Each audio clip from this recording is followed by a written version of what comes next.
গভর্নরের বিভিন্ন সিদ্ধান্তের সমালোচনা করে সংবাদ সম্মেলন করায় বাংলাদেশ ব্যাংকের ৩ কর্মকর্তাকে শাস্তিমূলক বদলি করা হয়েছে। এসএমই ও স্পেশাল প্রোগ্রাম বিভাগের পরিচালক নওশাদ মোস্তফাকে বরিশাল অফিসে, বৈদেশিক মুদ্রা ও নীতি বিভাগ ১-এর অতিরিক্ত পরিচালক এবং বাংলাদেশ ব্যাংক ওয়েলফেয়ার অ্যাসোসিয়েশনের সভাপতি মাসুম বিল্লাহকে রংপুর অফিসে এবং সংগঠনটির সাধারণ সম্পাদক ও ব্যাংকিং প্রবিধি ও নীতি বিভাগের অতিরিক্ত পরিচালক গোলাম মোস্তফা শ্রাবণকে বগুড়া অফিসে বদলি করা হয়।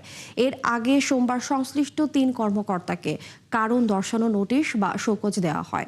নির্বাচনের পরপরই আয়োজিত সংবাদ সম্মেলনে তারা গভর্নরকে স্বৈরাচার আখ্যা দিয়ে দুর্বল ব্যাংক একীভূতকরণ, ডিজিটাল ব্যাংকের লাইসেন্স দেওয়ার উদ্যোগ সহ একাধিক বিষয়ে প্রশ্ন তোলেন তারা।